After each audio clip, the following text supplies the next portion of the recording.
자, 이제, 당신은 재벌이 아니잖아요. 과연 누가 얘기한 말일까요? 잠시 후에 소개하겠습니다. 또 하나.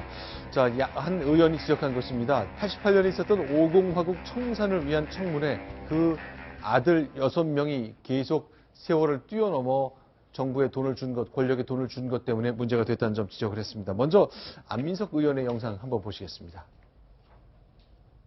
여기 나와 계신 대기업 총수분들께 공통적으로 일단 묻겠습니다. 6차에 걸친 대규모 촛불 집회를 열었습니다. 그 촛불 집회에 나가 보신 적이 있다. 한번 손 들어 보십시오.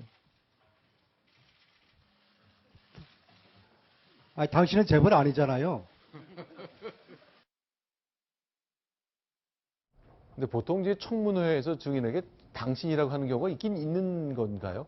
어떻습니까? 평소에 관행은 이제 증인, 참고인 이렇게 부르고 그랬는데요. 참고인이지만 가끔 왕왕 이제 흥분하거나 네. 이렇게 할 경우에 뭐 당신 이런 경우들이 간혹 있죠. 사실 뭐 보기 좋은 모습은 아니지만. 네. 지금 이제 이승철 부회장은 사실 그 재벌의 오너가 아니라 네. 연경련의 이제 부회장으로서 나오는데 어떤 아까 촛불 집회 시위에 재벌 총수들 나가 봤느냐, 지금 민심이 얼마나 끓고 있는지 아느냐 이런 질문을 하기 위해서 이제 저렇게 손을 들어보라는데 이승철 부회장이 손을 들으니까 조금 이제 지적을 한 것 같습니다. 머쓱해진 것 같은데요. 그러니까 이승철 부회장의 역할은 어쨌건 청와대가 검찰 공소장에 따르면 청와대가 기획을 하고 대기업들이 돈을 내는 과정에 이제 모금을 하는 역할을 했던 것 때문에 그동안에 논란의 중심에 섰던 인물입니다. 촛불 집회에 내가 가봤다. 글쎄요. 만약에 질문권을 줬다면 이승철 정경련 부회장은 뭐라고 얘기를 했을까요? 무엇을 봤다고 얘기했을까요? 자, 또 하나 보겠습니다. 자, 이번에 이제 여당 의원들이 질문을 좀 유심히 봐야 될 것 같은데요. 글쎄요. 이렇게 청와대와 대통령이 나서 돈 모은 게 어떻게 박근혜 대통령만 뭐라 그럴 수 있느냐. 과거에 당신들이 여당일 땐 당신들의 대통령은 안 그랬냐라고 말을 하고 싶은 것 같습니다. 이렇게 얘기를 했군요. 소개합니다. 김대중 정부 때 정경련에서 대북 비료 보내기에 80억 원, 그 외에 우리 이명박 정부, 노무현 정부, 뭐 거슬러 올라가면 각 정부마다 대기업의 공익재단 설립이라는 명분으로 기업 출연을 요구를 해왔습니다. 대북 비료 보내기 때 하고 이번에 미르와 K스포츠하고 차이가 있었습니까? 청와대 요청을 우리 거절하기가 참 어려운 것이 기업하는 사람들의 입장입니다. 과거 정부도 마찬가지입니까? 과거 때는 제가 정경련에 있지 않았기 때문에 정부의 요청이 있으면 예. 기업이 거절하기가 힘든 건 예. 한국적인 현실입니다. 네. 지금 그 논란이 되고 있는 것은 이제 미르재단과 K스포츠재단에 왜 재벌들이 돈을 냈느냐. 네. 이건데 역대 정부를 끌어들이는 것은 이제 전형적인 이제 물타기죠. 네. 그러니까 역대 정부에서도 그런 일이 있었으니 이번 정부에서 있었던 일도 큰 문제 있는 것은 아니지 않느냐. 네. 이걸 이제 간접적으로 좀 확인하고 싶어서 저렇게 얘기를 한 것 같은데요. 네. 지금 국정조사위원들은 이 국민들을 대신해서 이 재벌 총수들에게 질문을 하고 있는 겁니다. 국민들이 알고 싶어하는 것이 무엇인지 그걸 먼저 파악하는 것이 우선인데 뭐 저런 식으로 이렇게 물타기 질문을 하는 것은 국민들이 보기에 썩 만족스럽지 못한 질문이 아닌가 하는 생각이 듭니다. 이제 허창수 전경련 회장, GS그룹 회장이기도 한데요. 네. 해석자께 좀 질문 드려보겠습니다. 한국적 현실이다. 어쩔 수 없다. 네. 정부가 특히 대통령이 좋은 뜻인지 좀 한번 돈을 내줬으면 좋겠다. 그럼 거절하기 힘들다. 네. 기업들 다 그렇게 얘기하고 있는 거죠. 네, 그렇습니다. 방금 현장에서 구본무 회장이 준조세, 그걸 어떻게 이번 기회에 좀 정리를 해줬으면 좋겠다고 얘기한 것들이 바로 저런 부분들입니다. 네. 역대 정권에서 그런 일이 계속해서 있어 왔었고요. 그리고 기업들은 많은 돈을 내왔습니다. 네. 그런데 이제 문제는 아까 그렇게 이완영 의원은 그런 식의 질문을 했습니다만 그게 네. 그렇다고 둘 다가 그래서 역대에도 예전에도 했기 때문에 지금도 문제가 없다고 해석을 하면 되는 문제가 아니고 그럼에도 그렇게 오랫동안 해왔음에도 불구하고 아직까지도 그런 구태를 하고 있다는 측면에서 그 행위들은 모두가 잘못된 것이다.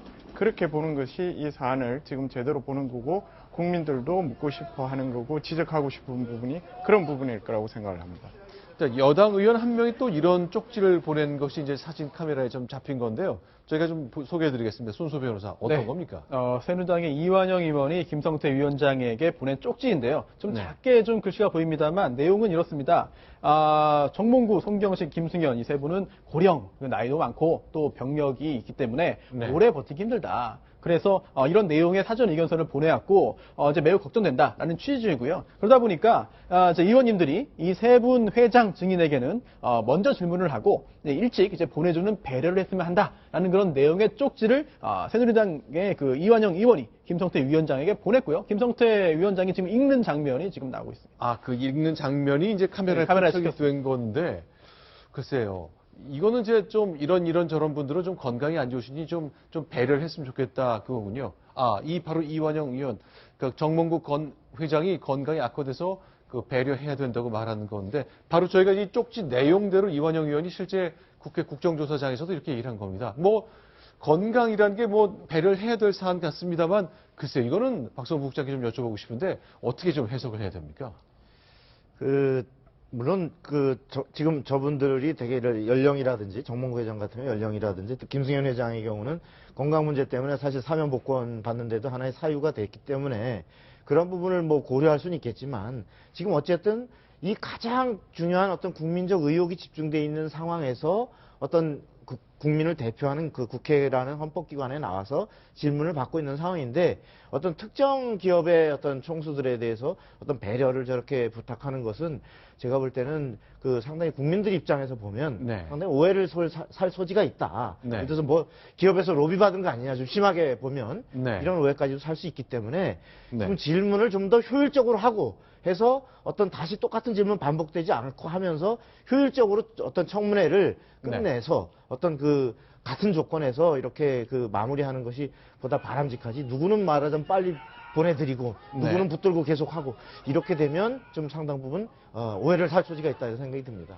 지금 이제 정몽구 현대자동차그룹 회장이 이제 국회 국정조사장으로 들어오는 상황인데 주위에 시끌시끌한 소리가 결국 이제 대기업 정책에 반대하는 분들이 이제 시위를 하고 있는 소리가 지금 카메라에 들어오고 있는 거잖아요. 예, 특히나 현대차 그룹 같은 경우에는 이제 그 비정규직이나 사내 하청 관련해 가지고 대법원에 판결이 있었는데 아직 네. 그런 판결에 대해서도 판결이 나왔음에도 불구하고 제대로 아직 이행이 잘 되고 있지 않다 이런 부분에 대해서 문제를 제기하는 그런 분들이 오늘 그 아침에 국회에서 이제 그 여러 가지 항의를 했습니다. 네, 오늘 최규일 의원도 질문한 걸 보니까요. 자, 오늘 이제 최수실 게이트가 초점이었습니다만 9명의 대기업 총수를 상대로 저출산 대책 관련 질문도 나왔더라고요. 그렇습니다. 굉장히 좀 엉뚱한 질문인데요. 특히나 네. 이제 이 최규일 의원 같은 경우에는 이른바 친박으로 분류되는 그런 국회의원입니다. 그런데 자신이 이제 국회에서 활동을 하면서 저출산 문제를 해결하기 위해 노력했는데 경제인들이 도와주지 않아서 이게 해결이 안 되고 있다. 따라서 힘을 모아달라라는 이야기를 했는데요. 오늘 국정조사 청문회의 취지가 무엇인지 과연 국회의원이 재벌총수를 어렵게 불러서 과연 무엇을 물어봐야 되는지에 대해서 전혀 준비가 되지 않은 것 같고 만약 정말 혹시라도 뭔가 의도적으로 김 빼지게 하는 그런 내용이라고 한다면 아니면 또 귀중한 그런 질문 시간을 이런 걸로 허비하겠다고 했다면은 국민들이 이런 질문에 대해서는 곱게 넘어가지 않을 것으로 보입니다. 매우 안타깝습니다.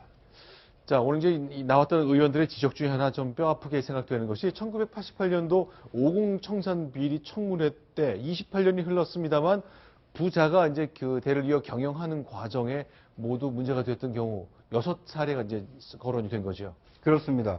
오늘 그 청문회 출석한 그 재벌 총수가 9명인데요. 네. 9명 가운데 6명, 그러니까 3분의 2가 이 그 88년 50 비리 청문회 네. 때 나왔던 아버지의 아들들입니다. 네. 그래서 이제 한 분씩 살펴보면은요.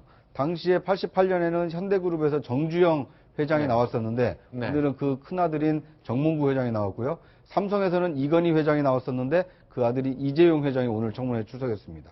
LG에서도 구자경 회장이 88년에 나왔었는데 오늘은 그 아들인 구본무 회장이 이 청문회에 출석을 해서 대를 이어서 이 그 청문회에 출석하는 좋지 않은 선례를 남겼습니다.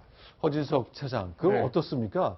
사실은 이제 달라진 게 하나도 없다라고 생각하는 분들이 있을 것 같고, 우리가 그동안 30년 가까이 얼마나 노력하면서 관행을 많이 바꿔왔는데, 왜 또 이런 일이 생겼을까 하면서 참 허탈해 하시는 분들이 있을 것 같네요. 네, 그래서 아까 말씀드린 대로 그런 측면에서 모든 것들을 다 이제 이번 기회에 좀 부정부패에 네. 척결을 하고 좀 투명도를 한 단계 높여야 된다는 단계로서 국민들은 생각을 하고 있기 때문에 문제를 지적했고 조금 그 차이점이 저는 제 개인적으로 그렇게 생각합니다. 근데 여태까지 그런 비위들이나 비리들이 드러난 것들은 예전에 어두웠던 소위 지금보다 더 민주화가 덜 된 시절에는 정권이 바뀌거나 끝나고 났을 때 드러나는 경우가 많았지만 점점 우리 시민사회가 발전을 하면서 지금은 대통령 임기 중에 이런 일들이 최근 들어서는 발생하고 있다는 게 지금 촛불 시위에서도 질서 정연한 모습으로 세계를 놀라게 하고 있는 것처럼 우리 대한민국 사회는 조금씩 나아지고 있다는 건 분명해 보인다고 생각이 듭니다. 그러니까 오늘 청문회에서 좀 이렇게 느껴지는 것은요. 네. 대한민국에 더 이상 성역은 존재하지 않는다. 성역은 존재하지 네. 않는다. 그러니까 노무현 대통령이 대통령 재임 시절에 본인의 입으로 직접 얘기한 게 있었습니다. 네. 권력은 이미 이 기업으로 재벌에게 넘어갔다. 이렇게 이제 뭐 토로하고 한탄을 한 일이 있었는데요. 그러니까 대통령마저도 재벌을 성역으로 봤었는데 지금 그 박근혜 정부 들어서 권력과 이 재벌이 어떤 그 잘못된 행동을 한 거 아니냐. 이런 거에 대한 국민적 저항에 부딪혀서 더 이상 재벌도 이 국민의 어떤 그 감시망에서 자유로울 수 없다. 이런 것이 오늘 이 국정조사가 보여주는 상징적인 장면이 아닌가 하는 생각이 듭니다.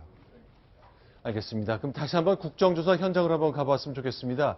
자, 지금은 누가 질의하고 있을까요? 한국의 직원들 파견 새누리당의 황영철 의원이군요. 네, 그렇습니다. 예. 그럼에도 불구하고 어느 날 갑자기 바꿨어요. 그러니까 무슨 상의를 한 것도 아니고 통보를 받았다고 제가 듣고서 너무 깜짝 놀랐습니다. 자, 김봉덕 장관과 함께 IOC 위원회에 가서 마스코트 변경 해달라고 요청하셨죠? 그리고 거부당하셨죠? 네, 그렇습니다. 예, 황영철 의원님 수고하셨습니다. 네, 그러겠습니다. 예, 황영철 의원의 서면 질의에 조양호 정님께서는 성실히 답변해 주시기 바라겠습니다. 네, 성실히 답변하겠습니다. 예. 자, 팔순을 앞에 둔 정인들께서 오늘 하루 종일 국정조사 신문에 응하시는 일 분명히 힘들고 어려운 일입니다. 국민들 앞에 두 번 다시는 정경유착의 이 아픔이 이런 모습으로 비춰지지 않길 진심으로 기대합니다. 효율적인 국정조사의 진행을 위해서 앞으로 정해했다가 8시 30분에 속개하도록 하겠습니다. 정회를 선포합니다.